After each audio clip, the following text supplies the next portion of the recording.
Convido a todos a abrirem o texto bíblico na Epístola de Judas, versículos 8 a 10. Epístola de Judas, versículos 8 a 10. Esse é um texto extremamente desafiador para todos nós, a noite de hoje. O tempo é curto. Que Deus tenha misericórdia de todos nós. Vou passar a leitura do texto indicado, com vistas a ganhar mais tempo ainda. Ora, estes da mesma sorte, quais sonhadores alucinados, não só contaminam a carne, como também rejeitam o governo e difamam autoridades superiores.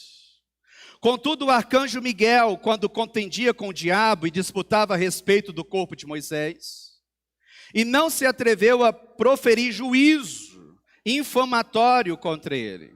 Pelo contrário, disse: o Senhor te repreenda. Estes, porém, quanto a tudo o que não entendem, difamam, e quanto a tudo o que compreendem por instinto natural, como brutos sem razão, até nessas coisas se corrompem. Que Deus nos abençoe, que Deus continue falando poderosamente ao nosso coração. Não é de hoje que nós estamos a meditar na epístola de Judas. Judas foi não falso mestre, mas um verdadeiro mestre, um fiel expositor dos desígnios, objetivos, característicos do coração de Deus para o coração da sua igreja. Verdadeiramente a alcunha, um homem de Deus, se aplica à pessoa de Judas. Na análise do versículo número 5, nós vimos a seguinte temática: a soberania dos desígnios de Deus, a punição dos israelitas incrédulos. Na análise do versículo número 6, nós vimos a soberania dos desígnios de Deus, a punição dos anjos insubordinados. E no domingo passado, na análise do versículo número 7, nós vimos a soberania dos desígnios de Deus, a punição das cidades imorais. Certamente você já deve ter percebido que os versículos 5 a 7 fazem parte de um bloco argumentativo na epístola de Judas. É o momento no qual ele vai recorrer a alguns exemplos na história presente ou característica da igreja, para mostrar que não é uma boa ideia deturpar o bom evangelho de Cristo Jesus. Todos aqueles que trilharam este sórdido caminho não colheram bons resultados. No domingo passado, por exemplo, vimos 3 verdades importantes acerca da punição das cidades imorais. A primeira delas: na soberania de seus desígnios, Deus permite a degradação das cidades imorais. Versículo 7, primeira parte. E dentre tantas afirmações pronunciadas naquela noite, uma delas ecoara aos nossos ouvidos. Não é que Deus pegou indivíduos bons, não é que Deus pegou indivíduos justos, perfeitos, corretos, e os transformaram em indivíduos malignos, perversos. Não, não foi isso. Na verdade, o que Judas está a nos mostrar é que a maior manifestação do juízo de Deus está em Deus deixar o homem ser o que ele quer ser. Mais precisamente, na primeira parte do verso número 7, Judas está a mostrar à igreja dos seus dias que aqueles que trilham o caminho da imoralidade, eles estão a cavar com as próprias mãos o buraco dos seus respectivos fracassos.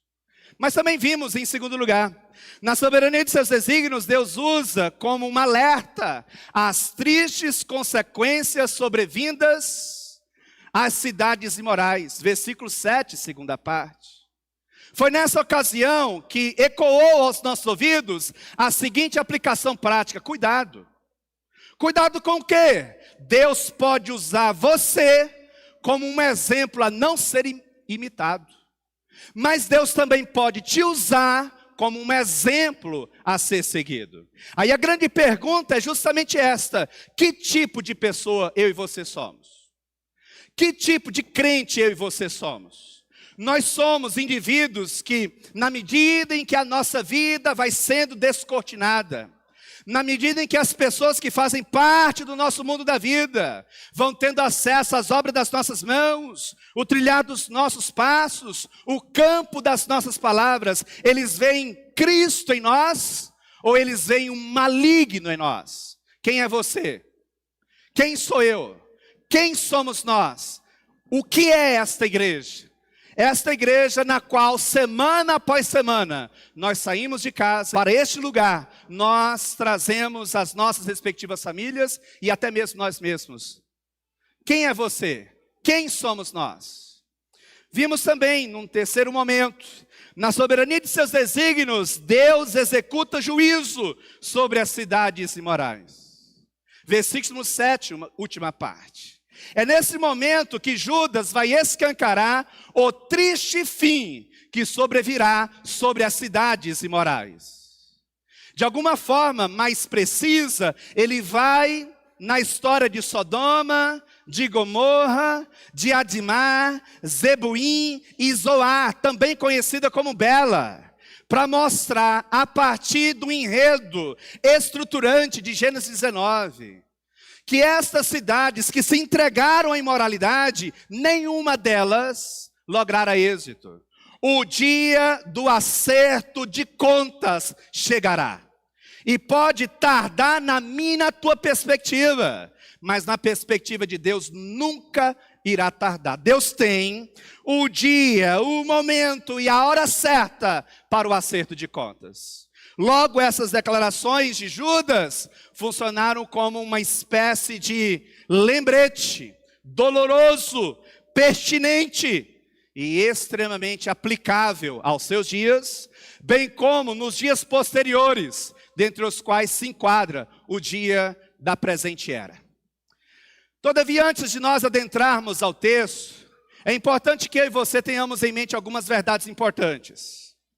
Já que eu e você temos em mente o pano de fundo característico que foi a exposição do versículo 7, quais verdades ainda eu e você precisamos ter em mente antes de adentrarmos ao versículo 8? A primeira delas, quando falamos de reputação, nós estamos falando do que dizem os outros. Quando nós falamos de caráter, nós estamos falando do que é o sujeito. Uma coisa é o que dizem sobre nós, e outra coisa é o que nós de fato e de verdade nós somos. Muita gente pode dizer muita coisa sobre nós, e as pessoas elas podem ter interpretações equivocadas sobre nós, sobre os fatos ao nosso redor. Mas nada se compara àquilo que de fato nós somos. E para com aqueles que estão verdadeiramente conosco, nós não precisamos buscar justificativas. Certamente você, em algum momento da sua vida, começou a apresentar suas justificativas, dizendo, olha, mas eu fiz isso, foi por causa daquilo, e eu não fiz isso. Aí a pessoa pega e te interrompe, diz o seguinte, não precisa falar nada, eu te conheço, eu sei quem você é, eu sei que você não fez isso. Certamente eu e você já passamos por situações assim. Mas antes de nós adentrarmos ao texto, convém também que eu e você tenhamos em mente, não podemos nos esquecer que os falsos mestres estão aí. E por detrás de todo falso mestre, existe um falso crente. Nunca se esqueça disto. E o que é mais assustador para todos nós, os falsos mestres, os falsos crentes, eles não estão do lado de fora.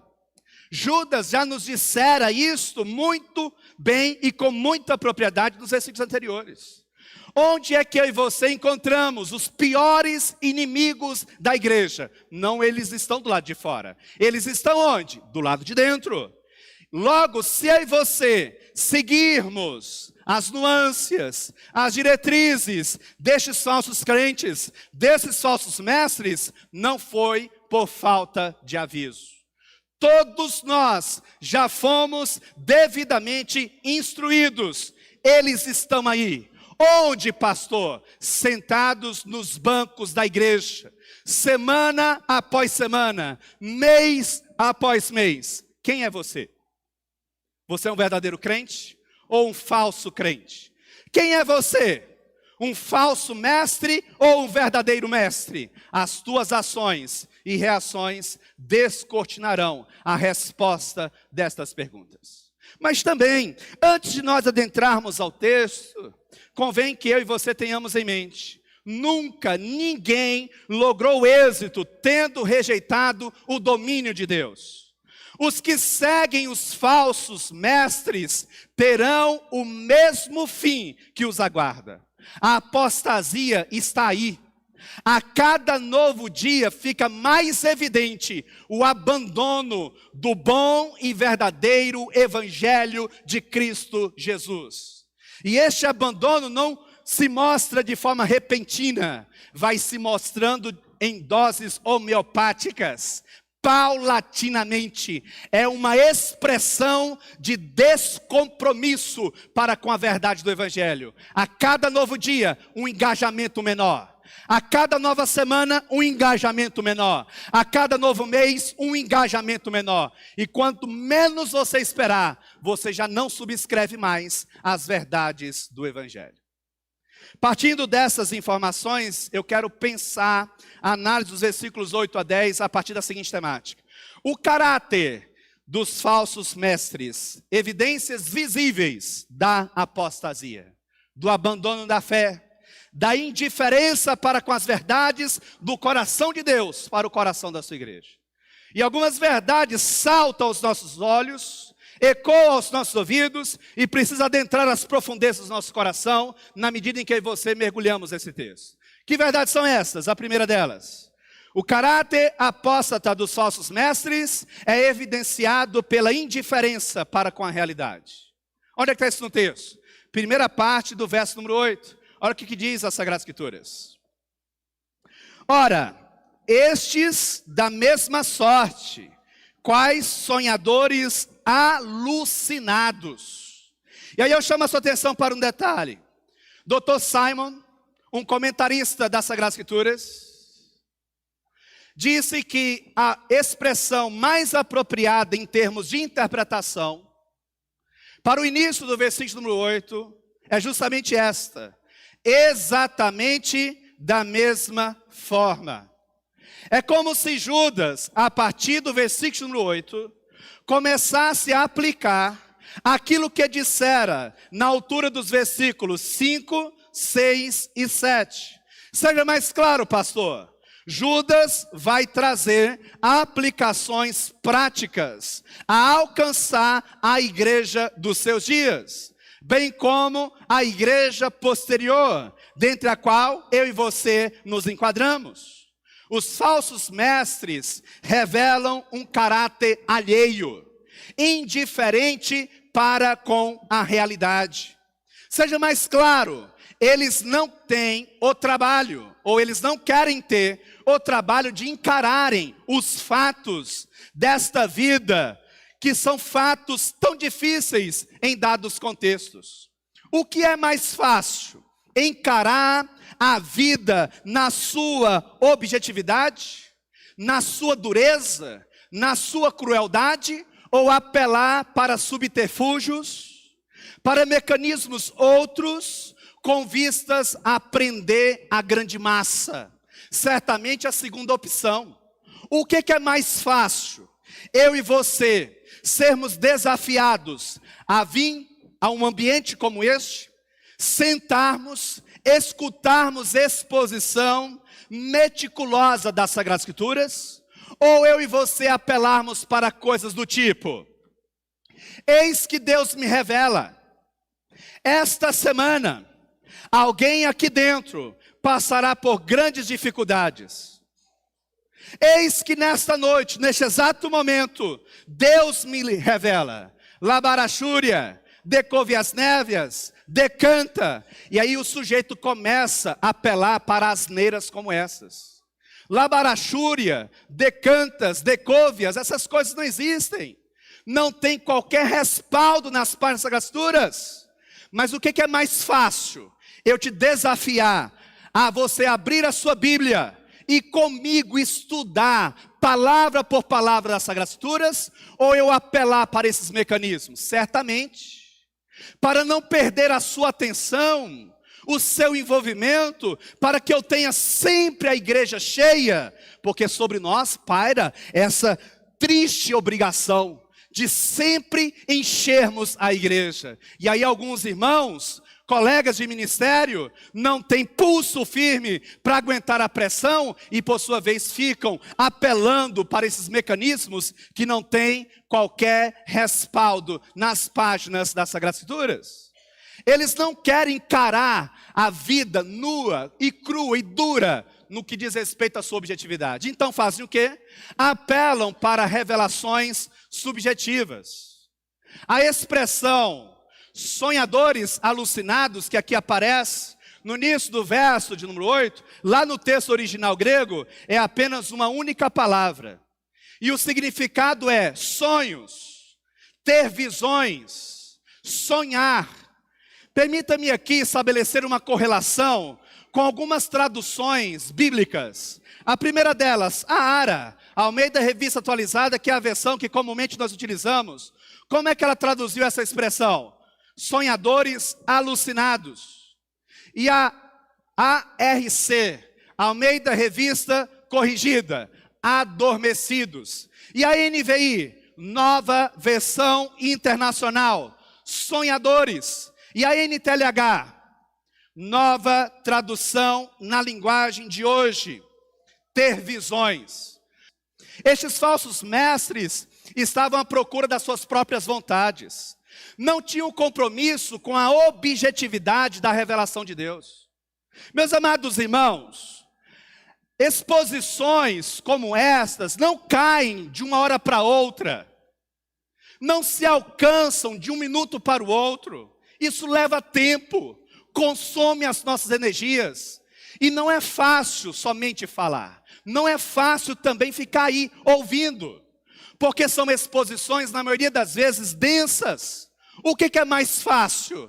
Sempre te apresentar um evangelho barato, um evangelho fútil, um evangelho banal, um evangelho superficial. Porque no final das contas, o que impera nesses falsos mestres? Não é o compromisso com a objetividade da revelação, é o compromisso consigo mesmos. No final das contas, eles não estão preocupados com a pureza da igreja. Eles estão preocupados com seus altos salários, com o status quo que o ministério traz a cada um deles. Assim como os israelitas no deserto, que sonhavam com o Egito, esquecendo-se de que em terras egípcias foram nada mais, nada menos do que escravos. Logo, eles estavam, portanto, apelando para subterfúgios com vistas a prender a atenção dos seus ouvintes. Por exemplo, revelações de CPF, revelações de dias difíceis, revelações de crises conjugais. De tempos em tempos, nos púlpitos da igreja brasileira, em alguns setores pentecostais e neopentecostais, se ouve, por exemplo, revelações de pecados ocultos no contexto da igreja, gerando, por sua vez, um alvoroço, questionamentos indecentes na boca daqueles que pertencem a determinadas placas denominacionais.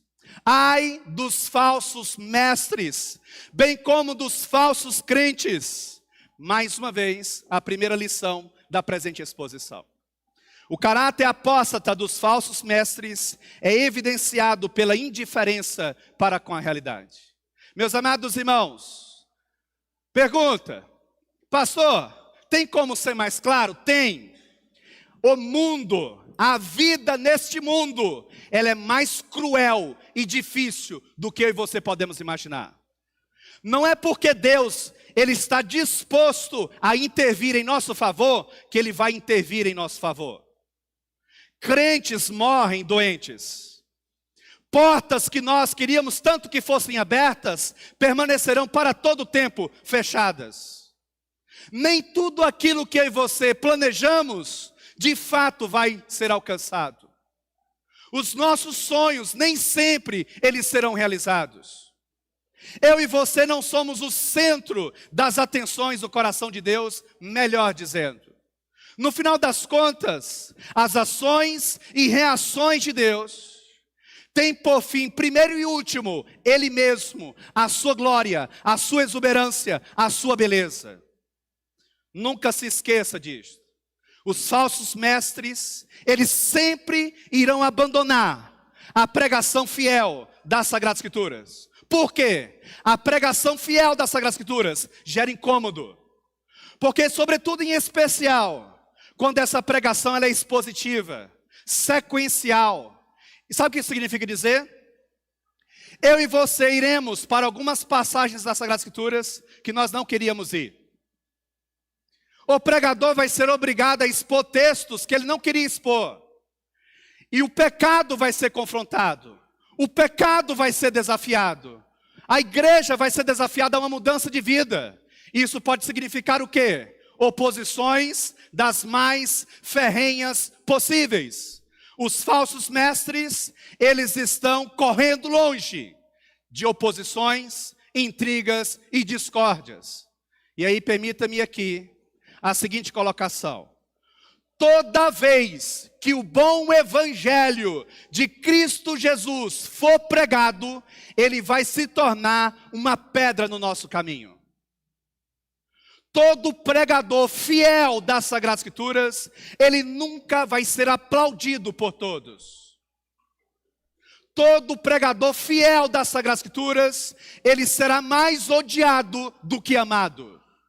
Não faz nenhum sentido eu e você dizemos que pregamos o Evangelho de Cristo Jesus e nós sermos aplaudidos por ímpios, indivíduos que não sentem-se desafiados a uma mudança de vida. Segunda importante lição na noite de hoje: o caráter apóstata dos falsos mestres é evidenciado pela imoralidade. Olha o que está isso no texto. Mente cativa às Sagradas Escrituras, versículo número 8, segunda parte. Ora, estes da mesma sorte, quais sonhadores alucinados, não só contaminam a carne. Interessante, por quê? A palavra contaminar, que aqui aparece no texto original, traz a seguinte ideia: a violação da pureza de alguém por meio de comportamento indevido. Na Septuaginta, que é a tradução grega do hebraico presente nas páginas veterotestamentárias, ou nas páginas do Antigo Testamento, a palavra também é usada a mesma, que Judas utiliza aqui. Só que lá na Septuaginta é ainda mais escancarado a ideia de imoralidade sexual. Se eu e você tomarmos a tradução grega do Antigo Testamento, sobretudo em especial, Gênesis 34, versos 5, 13, 27, é nos dito que Diná, uma das filhas de Jacó, foi violentada por um jovem chamado Siquém, que era um dos príncipes cananeus daquela região, mais precisamente de um povo chamado Eveu. Quando a Septuaginta vai relatar o abuso sexual sofrido por Diná, uma das filhas de Jacó, qual que é a expressão que a Septuaginta utiliza? Contaminar.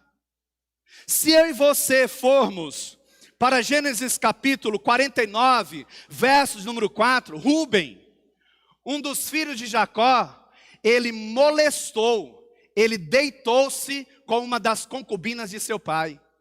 Pergunta: qual que foi a expressão que a Septuaginta utilizou para descrever este caráter terrível de pecado praticado por Rúben? Contaminar. Para ser mais exato, o verso número 4 diz: Rúben contaminou o leito de seu pai. Pastor, seja mais claro, Judas está com este amontoado de expressões evidenciando o caráter imoral dos falsos mestres dos seus dias.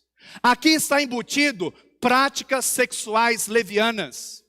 De tempos em tempos, eu e você somos surpreendidos, ou melhor, já nem somos mais surpreendidos, com líderes e mais líderes envolvidos em escândalos de adultério.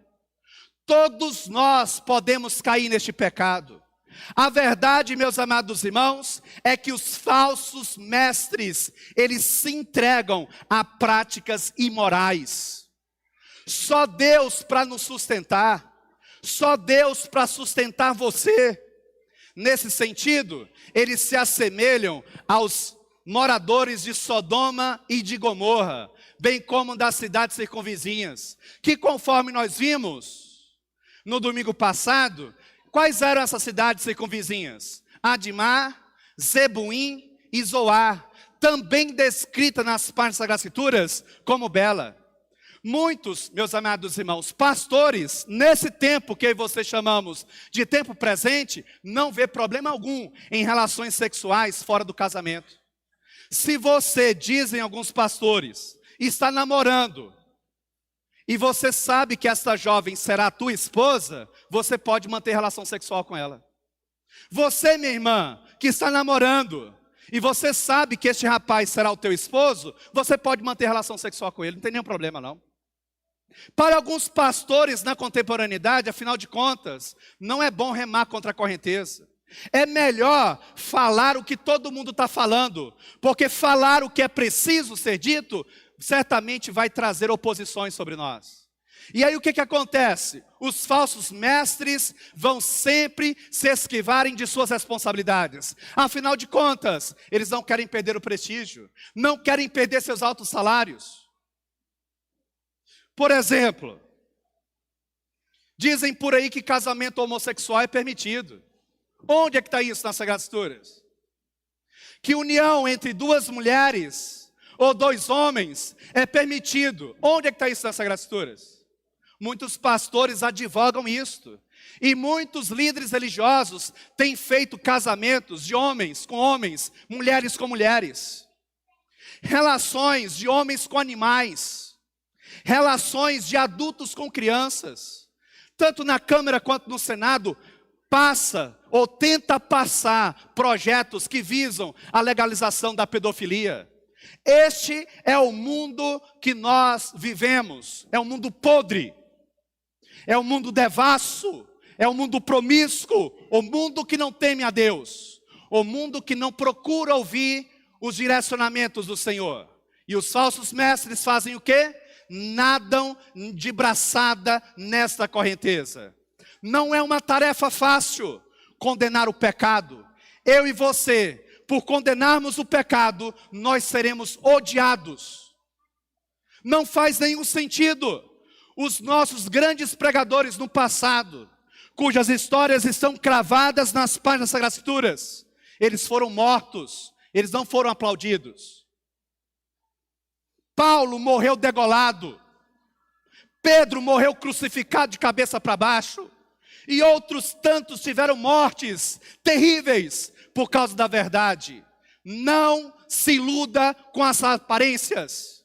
Não é porque o sujeito tem uma grande aceitação, inclusive dentro da IPB, que ele seja de Deus. Não é porque o sujeito fala bem. Não é porque o sujeito consegue organizar de forma adequada o campo das palavras, que ele seja de Deus. Os falsos mestres estão aí. E eles não estão do lado de fora da igreja. Eles estão do lado de dentro, transvertidos de piedade, quando na verdade são lobos vorazes.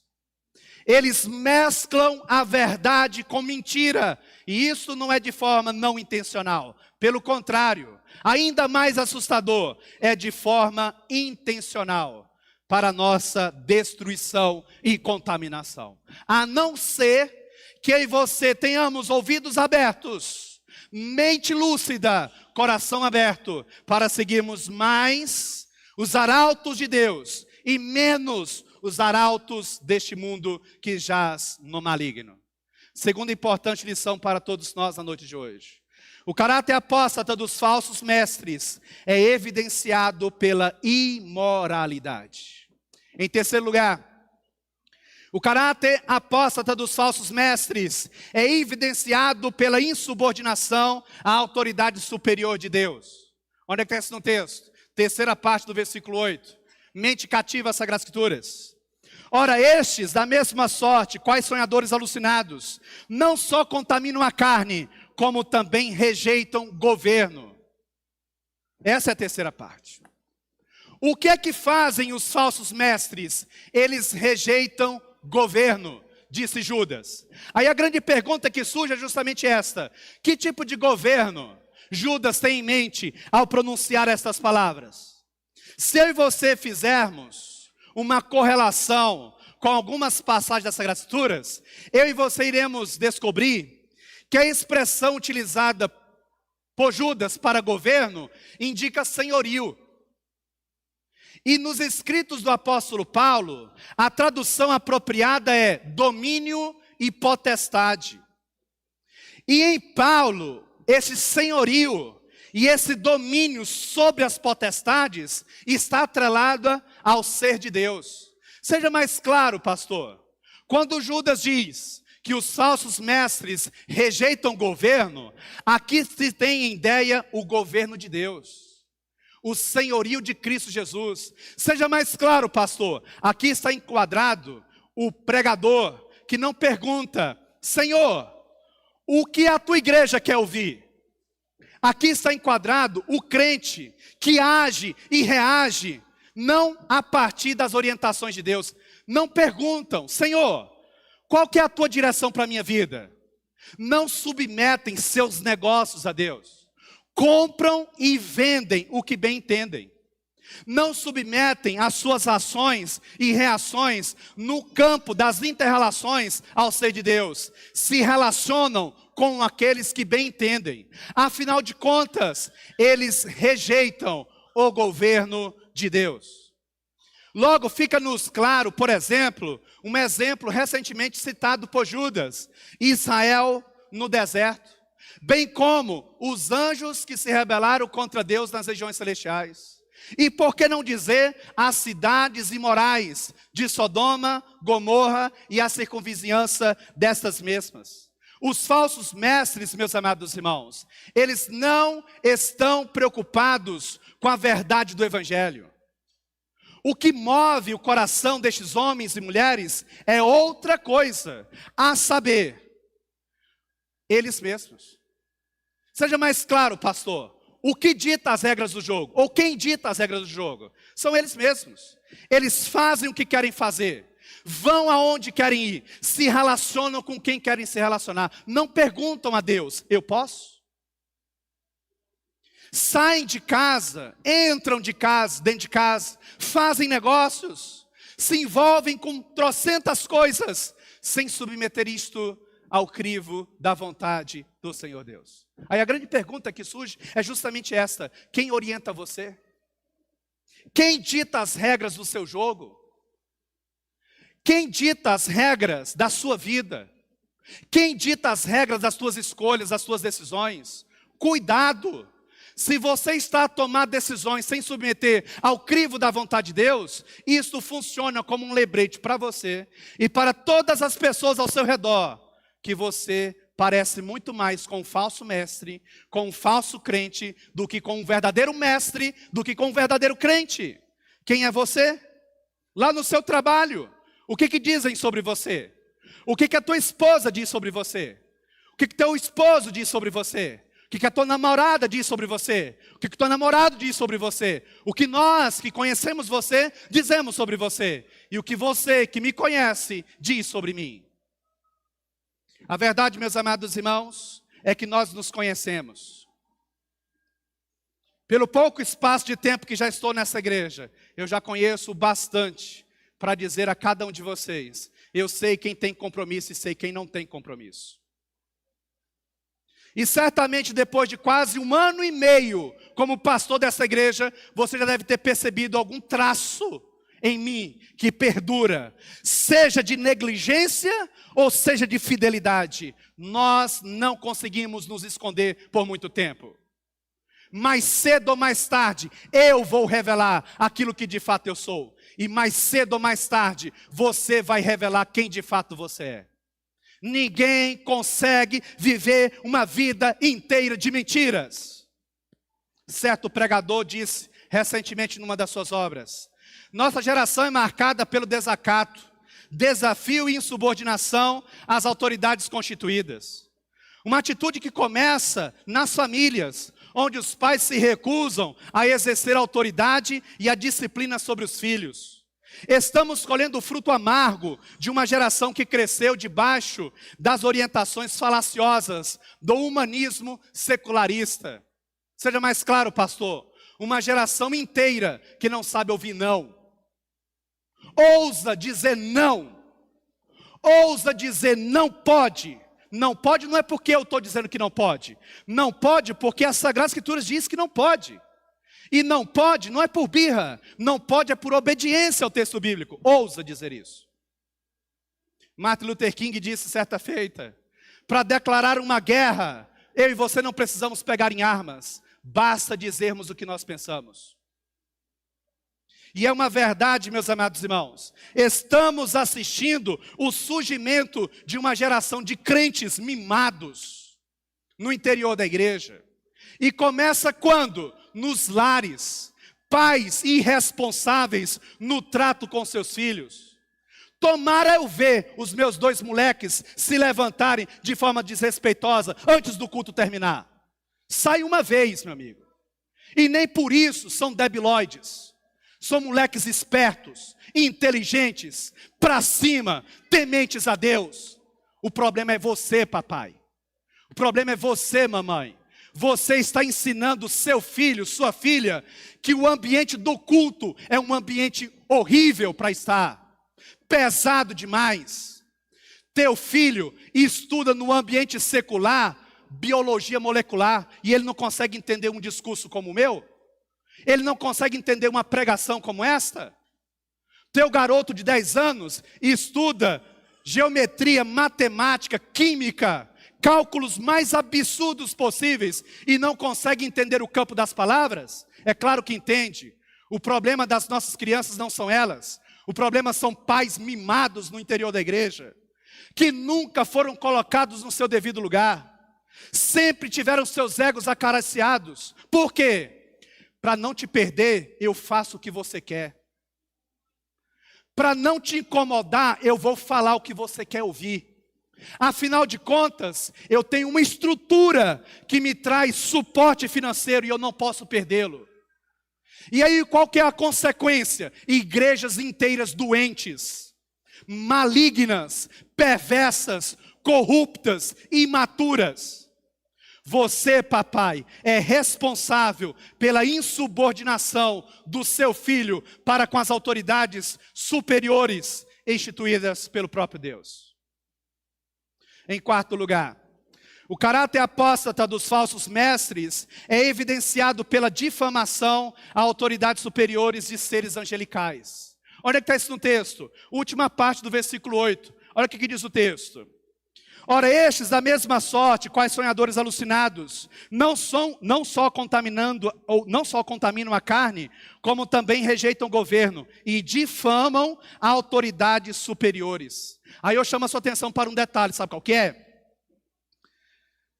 À luz do texto original, a expressão autoridades superiores, você sabe o que significa? Seres angelicais. A palavra difamar, que aqui aparece, significa falar mal de alguém, blasfemar, insultar, tendo como ponto de partida o próprio eu. Seja mais claro, pastor. Você está debaixo de um embate e de repente a pessoa começa a te insultar. De repente a pessoa começa a falar palavras torpes em relação a você. Aí você faz a seguinte pergunta: ué, mas por que você está falando isso a meu respeito? Eu estou falando isso porque eu acho que eu devo falar. Eu falo isso porque eu estou tomando como referência aquilo que eu sou e ponto final. O que é isso? Expressão de difamação. A expressão autoridades superiores também pode indicar seres humanos. Mas aí eu chamo a sua atenção para um detalhe. Lá no texto original, o grego é doxas, que traz a ideia de glórias. Boa parte dos comentaristas entendem que aqui não é uma alusão a homens, mas a seres angelicais. Pastor, seja mais claro, o que Judas quer nos mostrar? O desrespeito dos falsos mestres para com o sagrado, para com o mundo espiritual. Seja mais claro ainda, pastor. De tempos em tempos, eu e você ouvimos falar nessas igrejas neopentecostais e pentecostais de demônios sendo entrevistados. O que é isso? É brincar com o mundo espiritual. Nós não temos permissão para brincarmos com o mundo espiritual. O que acontece no mundo espiritual interfere no mundo material. Agora há pouco nós estávamos na ministração da Santa Ceia. 1 Coríntios, capítulo número 11, versículos 23 a 29. E uma das verdades que ecoa do texto do capítulo número 11, da primeira epístola de Paulo dirigida à igreja em Corinto, é que Deus estava matando algumas pessoas. Literalmente matando algumas pessoas por causa do uso indevido da Santa Ceia.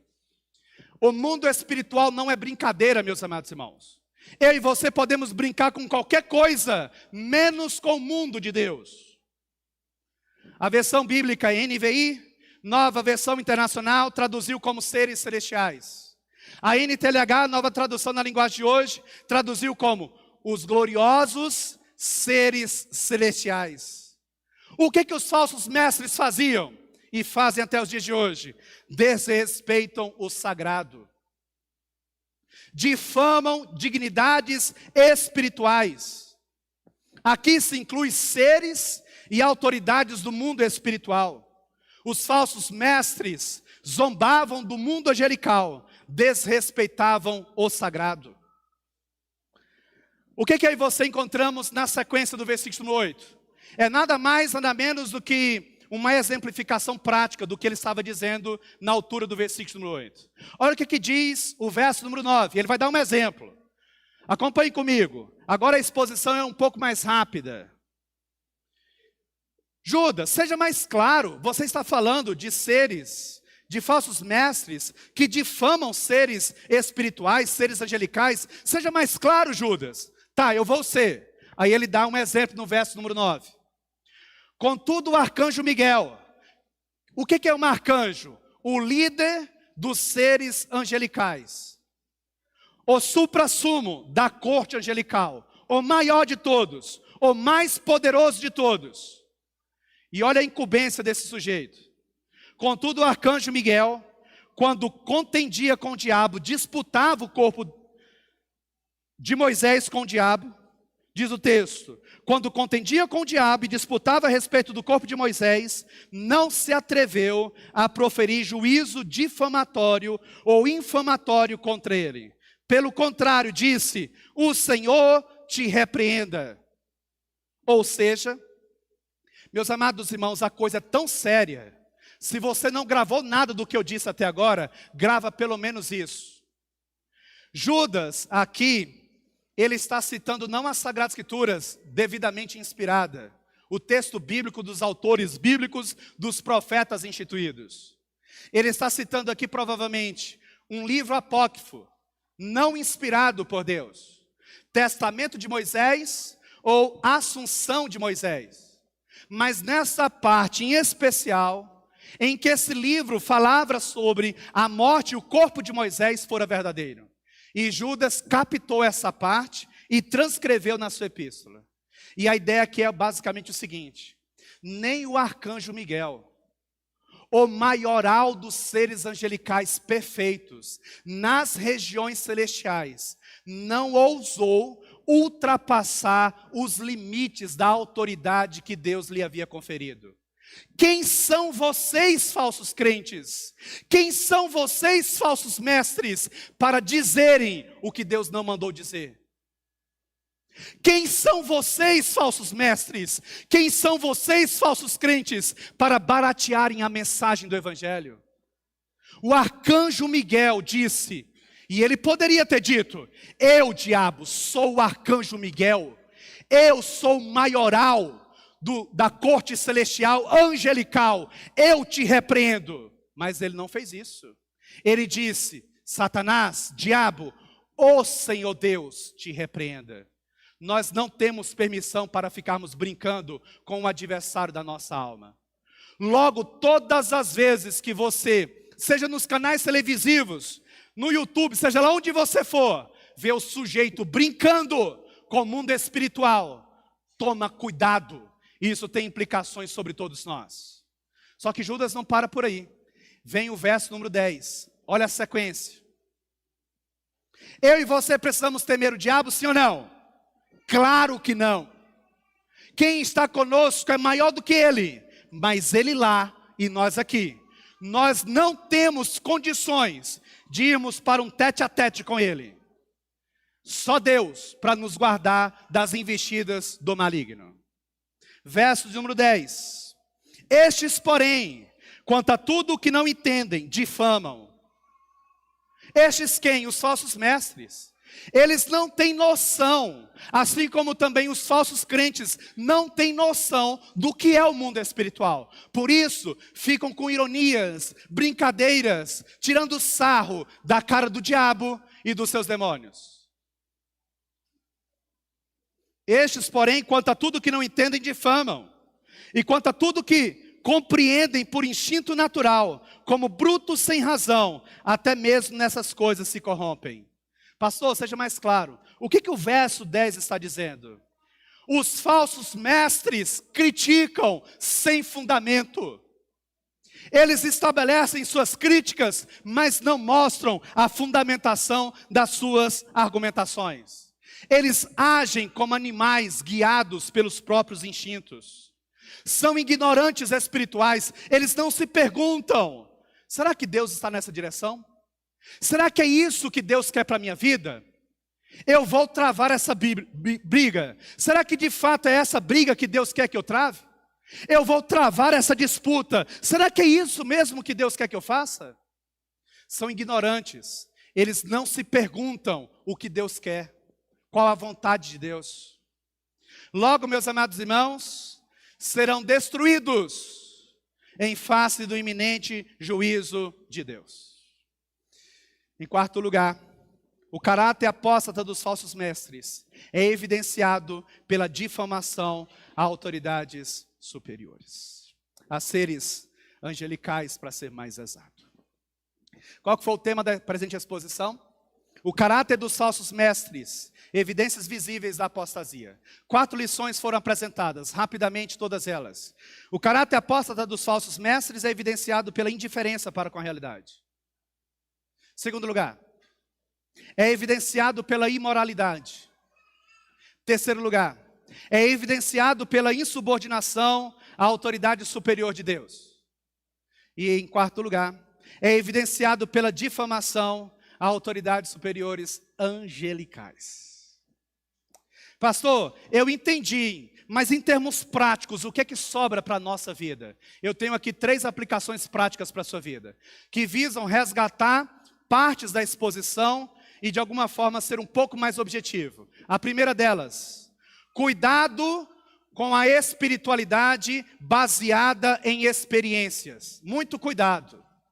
Recentemente eu estava numa discussão sobre exposições continuadas das Sagradas Escrituras. Aí o sujeito fez a seguinte colocação: eu não concordo com isso, porque a gente precisa ouvir a voz do Espírito Santo. Porque o Espírito Santo pode querer que naquela noite em especial, não seja esse texto, seja outro. Ele pode fazer isso, sim ou não? Claro que pode. Mas, todavia, entretanto, a palavra dele é que está sendo pregada. Deixa eu te fazer aqui uma pergunta. Qual que é a porção desse livro que não é para nós hoje? Cita uma porção, só uma. Eu estou te dando a palavra. 10 segundos para você pensar. Cita uma porção desse livro que não é para mim hoje nem para você. Só uma. 10 segundos. Seja mais claro, pastor. Não tem uma porção desse livro que não seja para nós hoje. Então, cuidado com esses falsos crentes e falsos mestres, que com má de verdade dizem: é preferível darmos ouvido a experiências místicas. Cuidado. Cuidado com a espiritualidade barata. Cuidado com a espiritualidade baseada em experiências. A nossa espiritualidade, ela é racional. Você entra, passa por aquela porta, você senta aí nesse banco duro, você ouve o pastor, o pregador, o preletor, seja lá quem for, pregando por 40, 50 minutos, você entende o recado de Deus, não viu anjo, não viu barulho nenhum diferente, nenhuma voz diferente, senão dos grilos, das crianças gritando, daqueles que se levantam, coisa do tipo, e do pregador. Vão embora com o recado de Deus no coração, tendo a incumbência de colocá-lo em prática. Segunda importante aplicação prática para todos nós. A doutrina errada sempre vai afetar nosso comportamento. Cuidado com aquilo que você ouve. Você tem que abrir a sua Bíblia e ser capaz de entender. Eu já fui corrigido por falar coisas erradas e faz parte do processo. Eu não vou acertar sempre, mas o erro não pode ser uma característica minha e tua. Então, cuidado com as doutrinas. Elas afetam o nosso comportamento. Aí a grande pergunta que surge é: você acredita no quê? Você tem dado ouvidos a quem? Muito cuidado. E em terceiro lugar, para nós encerrarmos, fale do mundo espiritual com temor. Não é brincadeira o mundo espiritual. Nós não precisamos temer o diabo, nem os demônios, nem o império das trevas, mas eles lá e nós aqui. Nós não temos permissão para ficarmos brincando com o mundo espiritual. E ainda mais com o mundo da habitação de Deus, o céu de Deus. Quem é o diabo perante o nosso Deus? O diabo é criatura, o nosso Deus é criador. Se com a criatura, diabo, nós não podemos brincar, o que dizer com o Criador? Saiba respeitar o mundo espiritual. Não é brincadeira. Bênçãos nos alcançam, bem como disciplinas também nos alcançam, por causa das nossas ações e reações para com o mundo espiritual. Que Deus nos abençoe, que Deus nos fortaleça. Vamos orar. Vamos falar com o nosso Deus. Ó Deus, a tua palavra foi pregada. Tenha misericórdia de todos nós. Senhor Deus, o texto é extremamente difícil, ó Deus. Ó Deus, complemente essas verdades ao coração dos meus amados irmãos. Só o Senhor, ó Deus, nos ajuda a termos sobriedade, lucidez, uma fé elegante, uma fé bonita aos teus olhos. Por favor, nos ajuda. Longe de nós sermos desrespeitosos para com a tua poderosa palavra. Ó Deus, cuida da nossa vida, cuida da nossa história, Senhor, em nome de Cristo Jesus, cuida. Não deixa, Senhor Deus, nos perdermos na multidão das nossas escolhas levianas. E nos protege, ó Deus, das falsas acusações. O Senhor é o nosso advogado. Vá à frente, ó Deus, e dê forças aos verdadeiros crentes, aos verdadeiros mestres no interior desta igreja, para pelejarem contra os falsos crentes e os falsos mestres. Não nos deixa, Senhor Deus, sermos iludidos por verdades pela metade. Não deixa, nos ajuda. Se o Senhor não for conosco, nós não vamos conseguir. Se o Senhor não nos tomar pelas mãos, nós não conseguiremos. Nós somos pequenos demais em face desta obra tão grandiosa. Ninguém consegue fazer por si mesmo aquilo que o Senhor espera de todos nós. Então, Senhor Deus, vá à frente, conduzindo a nossa vida. Em nome de Cristo Jesus, amém. Convido os amados irmãos a colocarem de pé, vou impetrar a bênção.